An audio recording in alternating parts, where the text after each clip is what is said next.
to the reefs and tides. Come and sink beneath the waves, the wonders of this life. Open your eyes and see the world below the seas. It is the wonder of God's creation that makes us believe. Not the dive.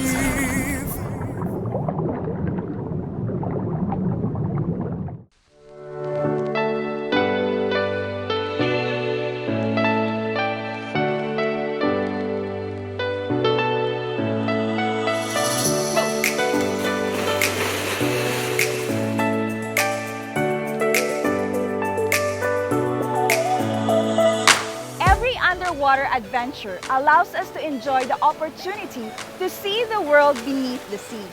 Bilang isang diver, marami tayong natututunang bago. Hindi lamang sa diving skills, kundi mas lalo pang lumalawak ang ating pag-unawa kung bakit natin dapat pangalagaan ang ating karagatan. At ito ang nais naming iparating sa inyo. So take a splash in our new diving adventure here in Puerto Galera and learn more about the ocean. I am Cindy Madduma and this is The Dive.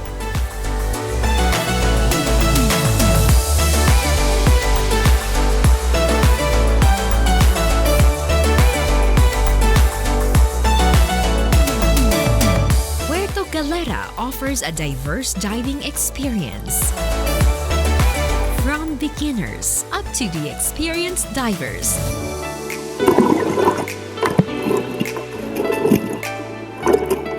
From tranquil to exciting drift dives.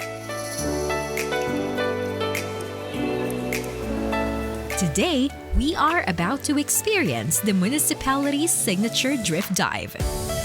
Today's dive, we're gonna go to the canyons. This is one of the best dive we have here in Puerto Galera. It's gonna be a little bit of a drift.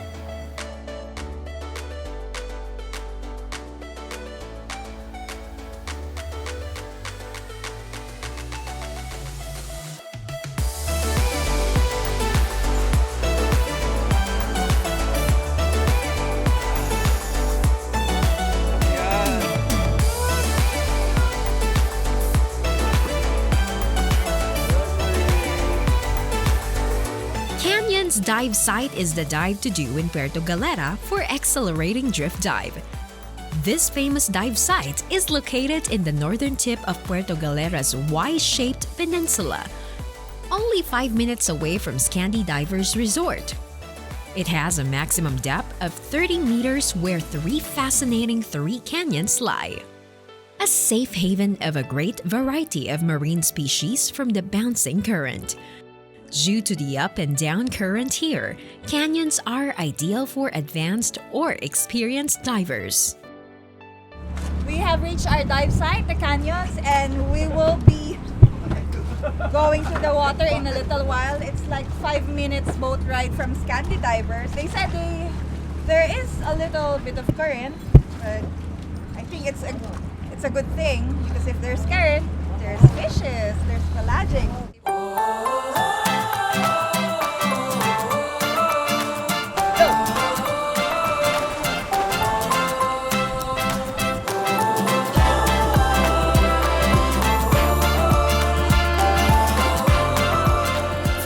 To reach the canyons, we will pass through the hole-in-the-wall dive site. Let's go!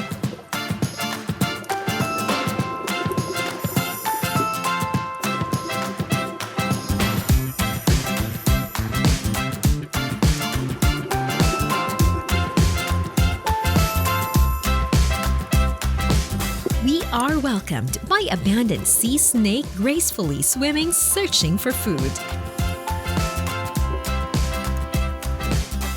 Ito ay isang air-breathing cold-blooded reptile.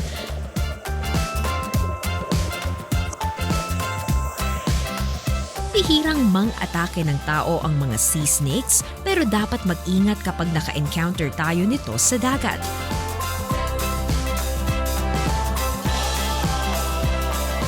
Ten times stronger ang venom nito kaysa sa venom ng rattlesnake at cobra. Look at this bunch of healthy sea fan getting along the stream as it filters the water to feed.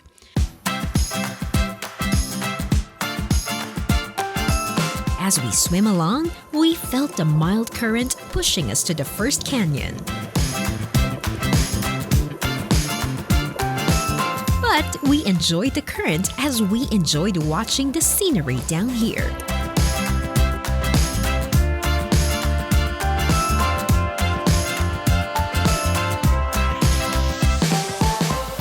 Approaching the first canyon, we were amazed by the topographic features of its shallow area. Some areas are sandy, but it's also home to healthy reefs, barrel sponges, sea fans, and diverse reef fishes.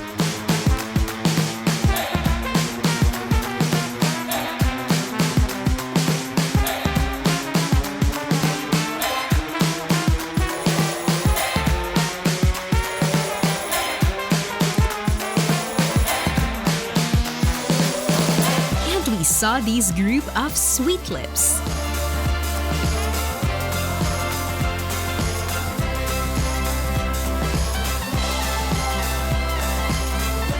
Down to the valley floor at 24 meters deep, we can see up close the abundance of marine life here. This map putter fish seemingly guides us to the second canyon.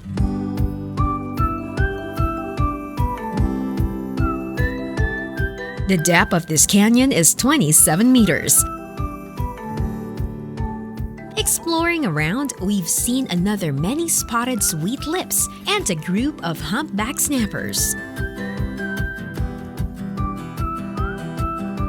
When we reach the second canyon, it's totally no current, so we really, enjoy it. Move on to the third canyons. Then, we have reached the last and the deepest canyon of this dive site at 30 meters depth.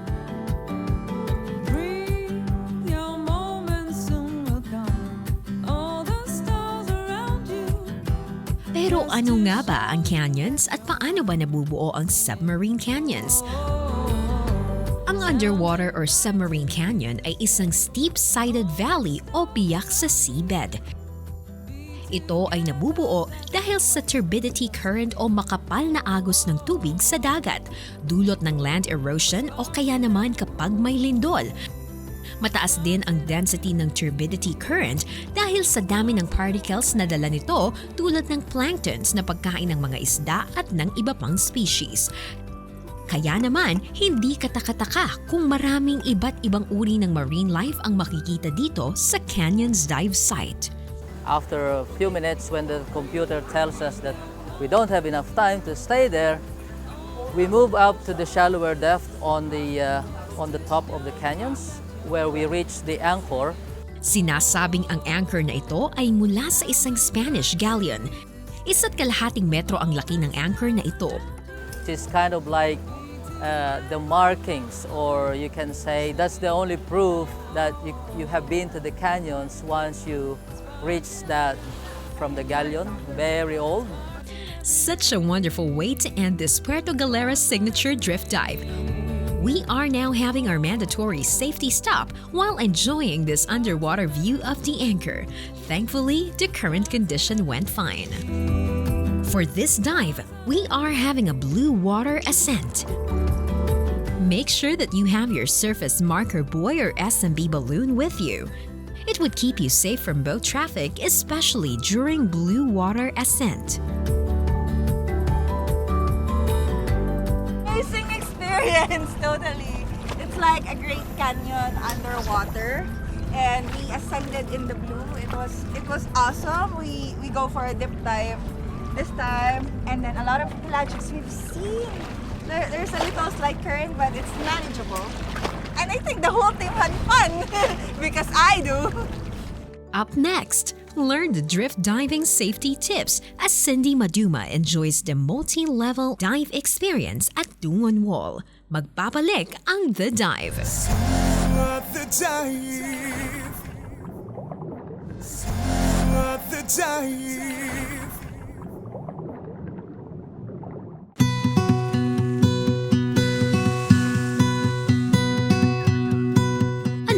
trustworthy thing to do here in Puerto Galera is to cheat your diet while you're on a surface interval.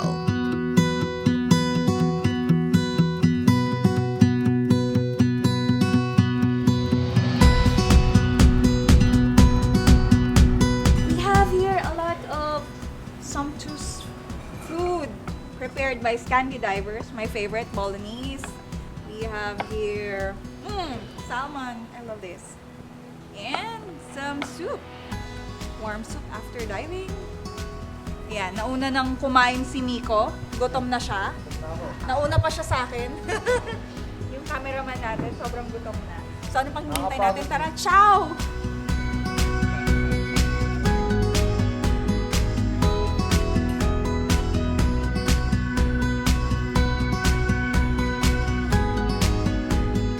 After an hour break, we went for the second dive. We went to the Dungon Wall.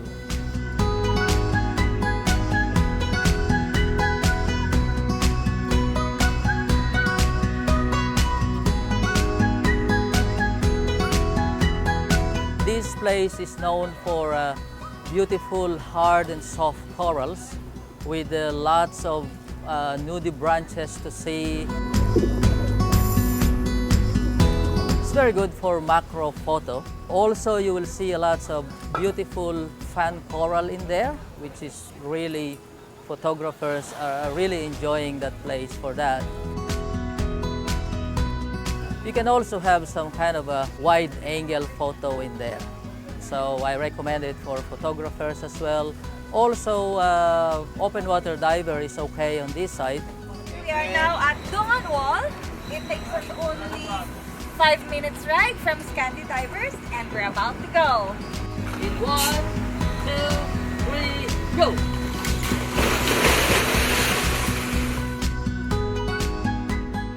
Dungon Wall is a great multi-level dive. It has 20 meters average depth. From this beautiful slope with reefscape of hard and soft corals, a natural reef wall starting at 12 meters down to 25 meters. A home for colorful reef fish.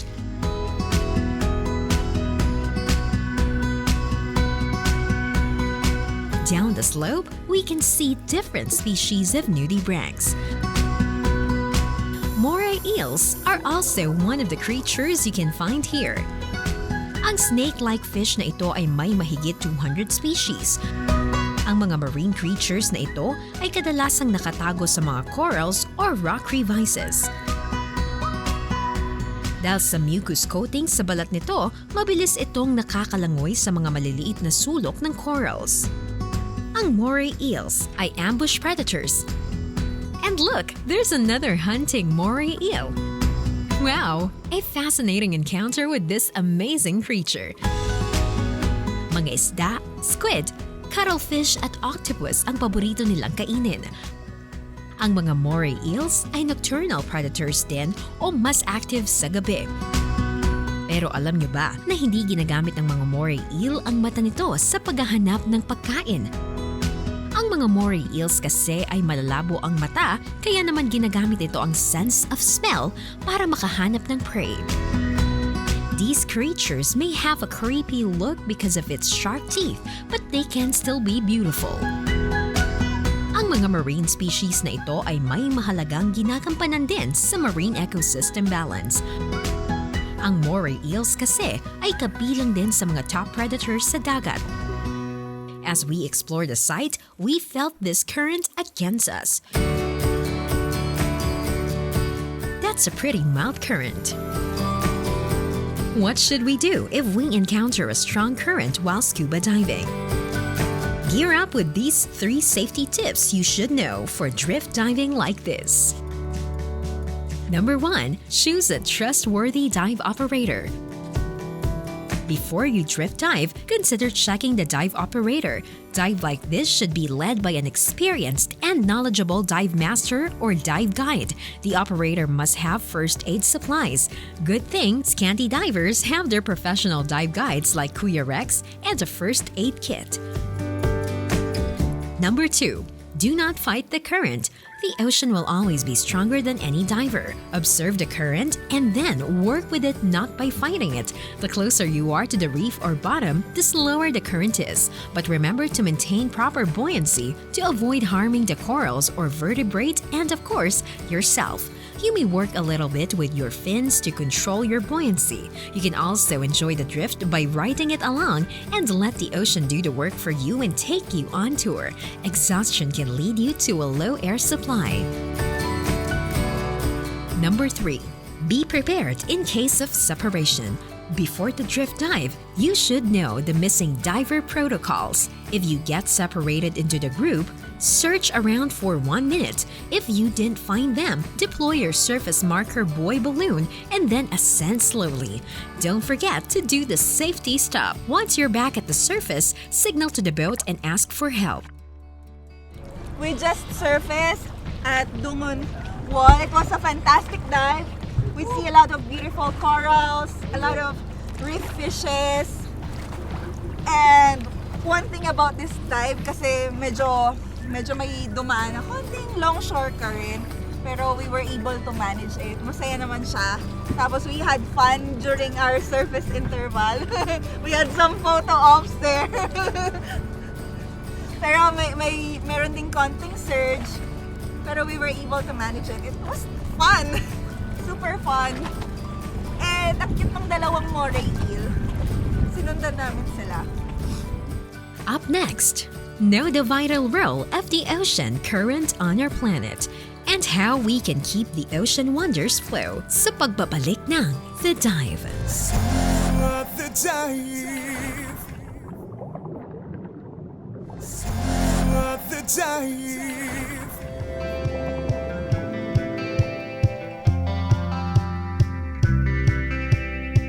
Ano nga ba ang ocean current?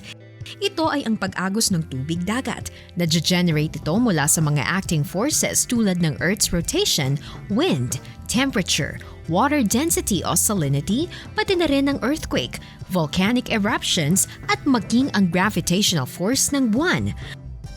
Let's know more about the ocean current from Mr. Greg Yan, isang dive master, journalist at marine conservationist ng Best Alternatives. So umiikot ang tubig sa ating karagatan. At yung prosesong to can take anywhere from 500 to over 1,000 years sapagkat merong mga currents na mabagal at meron namang mga currents na sobrang bilis. Marami pong iba't ibang klaseng currents. Makikita natin na sa surface ng oceans merong waves. Sa ilalim nito, gumagalaw yung tubig at different rates. Siya ay konektado ng maraming iba't ibang currents na nagtatransport ng lamig o init from one point to another. Alam niyo ba na may malaking papel na ginagampanan ng ocean current sa mundo? Firstly, nire-regulate ng ocean current ang global climate. And secondly, nakakatulong ang ocean current sa pag-sustain ng buhay sa ilalim ng dagat at pati rin sa lupa. Kung hindi na didistribute ng oceanic currents ang init, di ang mga lugar na super lamig talaga sila. Tapos super lamig nila na mahihirapan ng mag-sustain ng life to. Meron mga mabubuhay pero hindi ganun kadami. So because these currents move heat from one point to another, medyo nagiging warm. At kung medyo warm, nagta-thrive ang life. Nadja-jumpstart yung process ng photosynthesis. Sobrang daming plankton na biglang napapanganak. Bilyong-bilyong piraso. Milyong-milyong tonelada talaga ng plankton. At ito yung basis ng oceanic food web natin. At ito yung kinakain ng maliit na isda. Tulad ng mga sardines o tulad ng mga dilis. At sila yung kinakain ng mas malaking isda. At mas malaki. At mas malaki. Bakit naman kaya nagkakaroon ng up and down current tulad sa ating drift diving kanina sa canyons and Dungon Wall? At ano naman kaya ang maidudulot nito sa ocean life? Ang mainit na tubig, mas magaan siya. Kasi hindi siya ganun ka-dense. So yung mainit na tubig, lumulutang. Pero yung malamig na tubig, very dense at mabigat siya. So ang nangyayari, nahuhulog siya ng ganun. Sobrang dami. Pero dahil may nadidisplace siyang mainit rin na tubig, nagkakaroon ng tinatawag na upwelling or paghigop ng mga nutrients. Ang nutrients na to ay nasa pinakailalim na ng karagatan. At minsan, dozens, hundreds, or thousands of years na silang naiiwan sa ilalim. But because of oceanic upwelling, nahihila sila sa surface at nadadala sila ng currents sa iba't ibang parte ng karagatan. Marami ring divers na gusto ng current sapagkat usually, kung malakas nga yung current, marami kang makikitang big fish and other creatures dito. Usually, kung saan may current, nag-a-attract na yan ng life. And this explains why diverse ang marine life na nakita natin sa canyons at Dungon Wall. Pero paano naman kapag tumigil ang ocean current? Kung ihinto natin ang currents natin, hindi na mafo-fertilize ang karagatan natin. Hindi na ring magkakaroon ng exchange of temperature sa different parts of the world. So, kita natin na massive yung contribution ng oceanic currents in sustaining life not just below the sea, but above it. Ang masamang maidudulot kapag tuluyang tumigil sa pagdaloy ang ocean current ay hindi malayong mangyari. Ayon sa isang pag-aaral ni Delia Oppo, isang senior scientist ng Woods Hole Oceanographic Institution, unti-unting bumabagal ang takbo ng ocean current sa mundo. At itinuturong dahilan nito ay ang climate change na dulot naman ng sobrang paggamit ng fossil fuels as source of energy. Deforestations, improper waste disposal, mining at green gases emissions. Beneath all of this, merong interconnected system of oceanic currents. Yun ang pinakamakina ng ating karagatan. At ngayon pa lang natin nare-realize na naapektuhan na pala natin ang pag-andar nitong makina. At kapag hindi natin siya naayos, like all makinas, baka pwede siyang magkaaberya o huminto. And once that happens, it will be a catastrophe for life, not just on Earth, but for all of our oceans dito. Maaring ang climate change ang isa sa mga pinakamalaking challenge sa ocean health. Pero para kay Sir Greg, may best alternatives pa rin to address the climate change and let ocean current to continue to flow and give life to our Earth. Ang pinakauna, kailangan na natin mag-shift right now from dirty and expensive fossil fuels into clean sources of renewable energy para hindi na tayo gumamit ng fossil fuels. Kailangan natin ibahin ang pamamaraan ng pamumuhay natin. Kailangan maging mas smart tayo sa pag-consume natin at dito pumapasok si best alternatives. Maraming smarter and more efficient ways of producing food or energy that's also much, much better for the environment. We can cultivate our love for the ocean so much that we can turn every beach trip or every dive into a cleanup dive. And we can post about it on social media dahil love begets love. Kung mahal natin ang isang bagay tulad ng karagatan, mas madali tayong maka-inspire ng ibang tao upang mahalin rin. And together, love for our oceans will always win. Come and join our journey down into the reefs and tides. Come and seek beneath the waves the wonders of this life. The ocean is providing us everything we need, from the food we eat, water we drink, and the air we breathe. Just like what Dr. Sylvia Earle said, we are connected to the sea no matter where on Earth we live. And for our oceans to function efficiently, it has to continually sustain the needs of the marine life. And humans should take part in maintaining the balance of the marine ecosystem. And that's another meaningful experience under the sea of Puerto Galera with your only diving buddy, The Dive. See you at the time.